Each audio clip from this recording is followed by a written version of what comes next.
This episode of Walt Disney World Today is sponsored by Small World Vacations, whose team of 40 agents are authorized Disney vacation planners, and they're recommended by MouseSavers.com.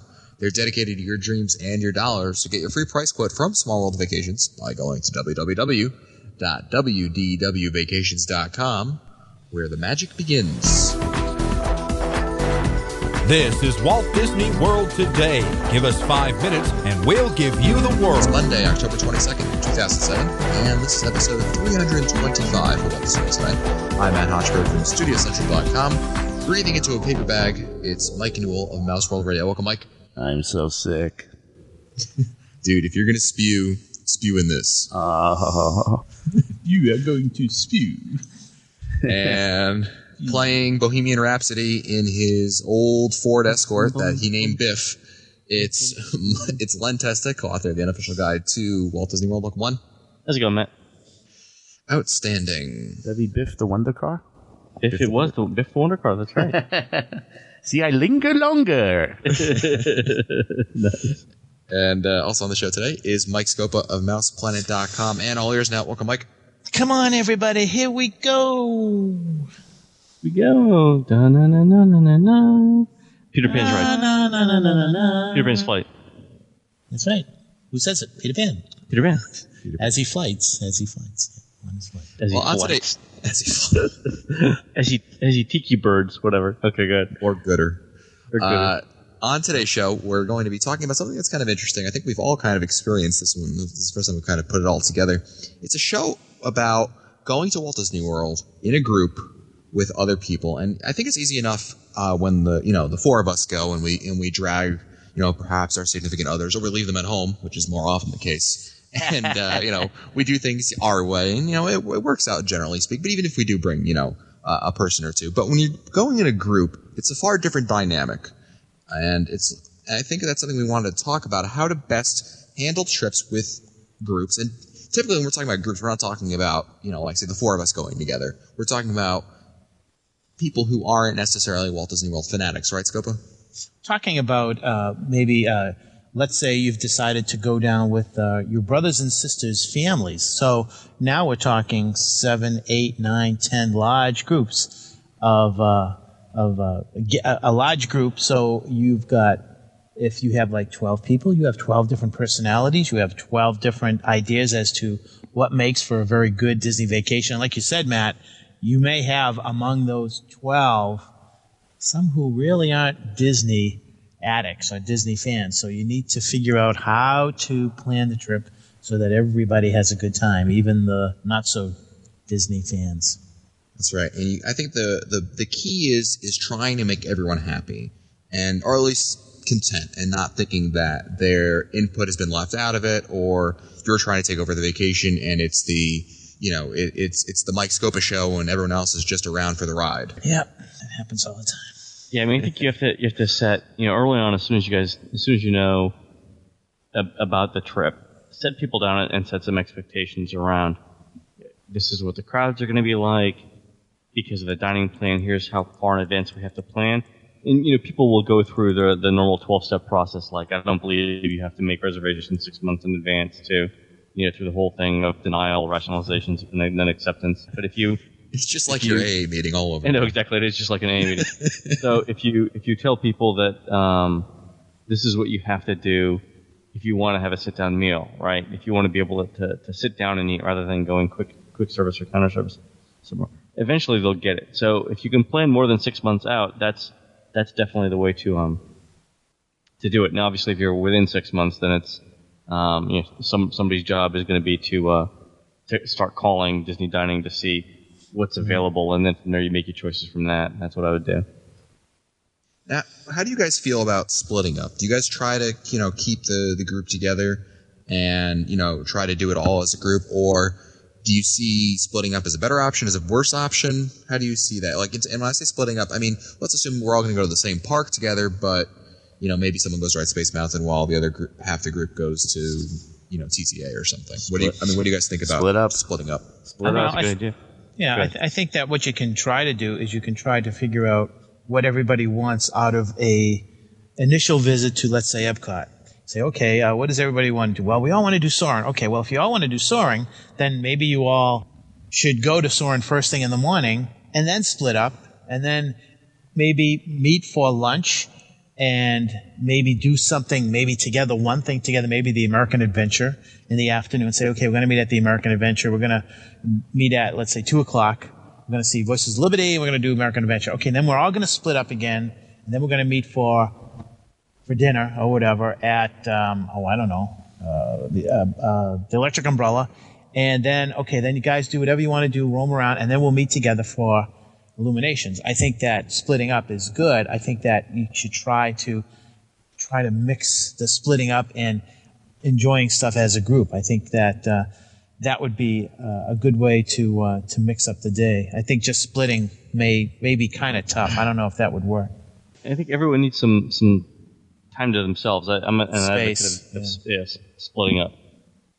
So how do you guys handle this situation? Because when I go usually in a group, I'm usually going, it's not so much the issue are attractions that are, too intense for somebody like Tower of Terror or something like that. The greater issue I've always found is going on attractions that are perceived to be kiddie rides, like Peter Pan, Small World, attractions that I think are Disney classics, the Jungle Cruise, things that are in our collective opinions, great Disney attractions. But to members in our group, I get the eye rolling and the come on, do we really have to go on that? Kind of like that, isn't it a little too juvenile? So this isn't a question of not being able to physically do it or not wanting to physically do it. It's how do you is that the point where you say split up, or is that a point where you give in and say, okay, I concede, let's go do something else that's more beneficial, towards the health of the group?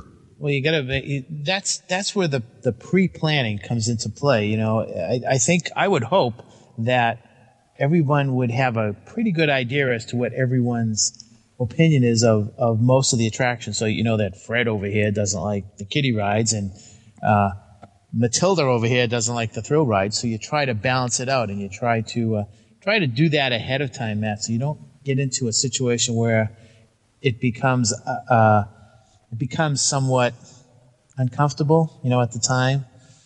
I mean, if you already know that, this one thinks that this is kiddie ride, then you say, okay, why don't you do yours and we'll meet you somewhere. That's where, again, it's really nice if you have an agreement on an attraction. Like if everybody loves the Haunted Mansion, then maybe you should all do the Haunted Mansion at the same time. But if some people don't like the kiddie rides and some people don't like the thrill rides, that's when the splitting up happens. But you try to avoid this. You try to do a lot of upfront planning rather than wait till you're in the park. I mean, it's almost like it's just as bad to do that as it would be bad to wait until you get to, let's say, a Mickey's Not So Scary Halloween party this month and not even think about how you're going to do the park until you're actually there and you say, oh, do they have a map for this? Exactly. So, I mean, a lot of it's like with your kids where you just set some ground rules and you say, look, we've agreed we're going to do this and we've agreed we're going to do that, and then you do it. I mean, and I think a lot of this, again, goes back to planning. What do you guys suggest in terms of planning? Is it getting a copy of the Disney World, promotional DVD and sitting down and saying, what do you guys think about this? What do you think about this? It is kind of useful. I hate to say that the DVD is useful because it gives you at least an idea of what the attractions are like. Also, if you can find, and they're available on eBay, attraction video, like other people's home movies that you can get for like, $10 or $20. The Mike Newell's Home Videos. Mike Newell's Home Videos, right? That's a decent investment especially for the attractions that you're not that sure of. Like, you probably have a general idea of what you want to do regarding Space Mountain. Yes or no, or yes for some people and no for some people. But I'm sure you can find those videos also on YouTube, also, right? Oh, that's right. Yeah, YouTube. Yeah, YouTube's probably even a better choice because it's cheaper. So get a list of attractions from a guidebook or something, and then I